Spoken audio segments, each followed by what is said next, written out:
Čau, draugi! Mēs esam atbraukuši uz valsti, kur stūra ir Bardačokā. Mums spīd saule, un mums ir vismaz nedēļa īrijas dienvidos, kur mēs skatīsimies visādas interesantas lietas un radīsim arī jums.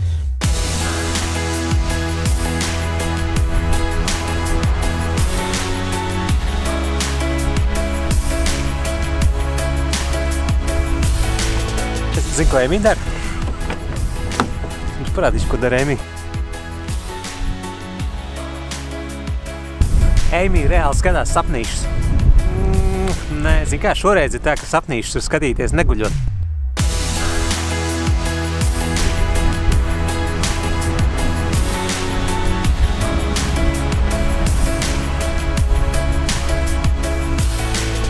Pasaki draugiem, ka tu brauksi atvaļinājumā brīvdienās uz īriju un visi smējās par to, ka, brauciet pasaulēties.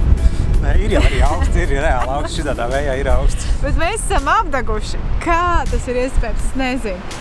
Tagad mēs sākam braukt pa skaistāko piekrastes ceļu, kurš nekur tā baigi nemaz nereklamējās, tikai nejauši sagadīšanās dēļ. Vakardien uzgājām internetā, ka te vajag atbraukt. No Kilkī sākās tā, ka mēs esam nobraukuši apmēram puskilometru un jau 2 reizes esam stājušies malā, tāpēc, ka nevar likties mierā, te ir tik nenormāli skaisti. Un viss tas ceļš, viņš iet vienkārši gar okeānu un te ir klints. Apmēram tā kā Cliffs of Moher, tikai tu brauc ar mašīnu gar pašām klintīm. Es vēl nezinu, kā Filips apstrādā šo visu, bet, ja jūs redzētu to krāsu gāmu, ko mēs redzam.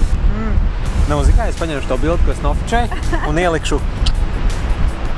Vai ne? Redzējāt? Baigi smuki.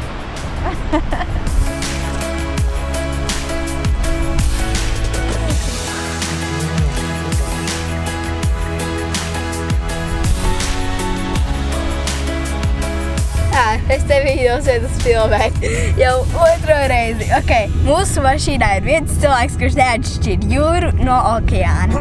Mēs braucam okeāna krastā, viņš saka, skaista mājiņa pie jūras, es gribētu dzīvot. Mēs braucam pa ceļu, kurš ir šaurāks par maniem muskuļiem. Reāla mocis te varētu braukt ar mašīnu, 2 mašīnas labāk. Tu brauc un tu cer, ka neviens nebrauks pretī. Un tad pēkšņi tev ir ceļzīme, kuri saka, lūdzu neapdzīt viens otru. Nopietni īrieši. Baigi interesanti ir tas, ka cilvēki dod citiem cilvēkiem uzticības kredītu. Mēs jau to piedzīvojām McDonaldā, kur kečups, protams, nemaksā neko, un tu vari paņemt tik, cik tu gribi. Un otra vieta šeit, kur mēs tulīt iesim, kārtīgi pavisam vienkārši atnāk nopirko mašīnu. Šeit man aiz muguras iemet naudiņu. Nav nekāds, kas sēž, kas tur iekasē vai pārbauda vai biļetes kaut kādu kontrolieru, vienkārši aiz uzticības. Un cilvēki tā arī dara. Visi samaksā un iet tālāk.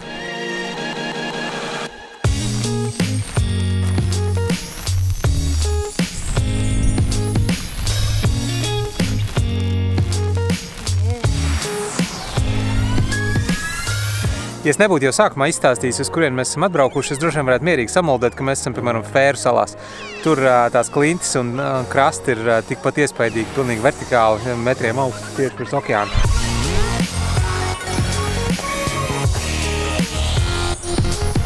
Nē, nekas neieviesies. Tātad vēlreiz, viss no sākuma. Doma ir tāda. Šobrīd ir tāds bišķiņu mākoņens un ir smuka gaisma. Bet mēs ceram, ka vakarā varētu sanākt pavisam smuka vakar gaisma, jo mākoņiem ir tāds vāks, un tad pa vidu ir tāda bišķiņa pauzīt, pa kuru varētu uzspīdēt sauli. Es domāju, ka tā saule iznāks un uzspīdēs. Ko tu domā? Es domāju, ka uzspīdēs. Un šī jaunā dāma? Ko tu domā? Šī jaunā dāma kapacē, jo ir baigais vējš un saka, ka nebūs. Cāpaus. Bet es domāju, ka nebūs. Es domāju, ka nebūs, nē.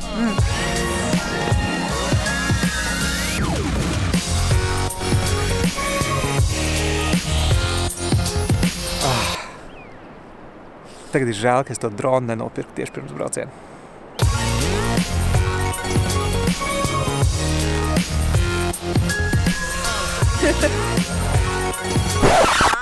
Jā, atkal šo visu filmē. Pagaid, bet nefilmē vertikāli. Tur jau tā lieta. Mammanī pastāst, kāpēc nevar filmēt vertikāli? Šitā var fočēt, Jā. šitā var fočēt, a filmēt var šitā. Ja filmē šitā, tad jāliek storijā. Tad es laikam nekad nebūšu filmētājs, vai ne? Tu vari būt storiju filmētājs. Oi.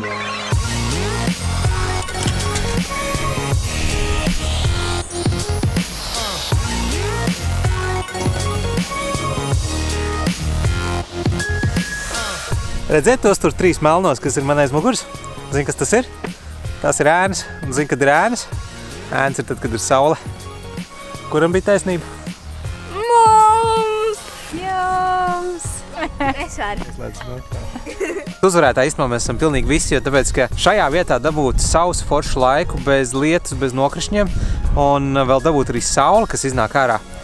Nu, tu vienkārši esi uzvarētājs.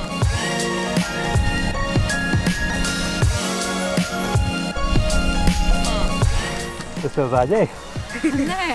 Es atvainojos, bet tu taču arī baudi sauli. Protams. Tas saule vienkārši fantastika. Paldies Dievam par sauli. Tiešām. Zelta stunda.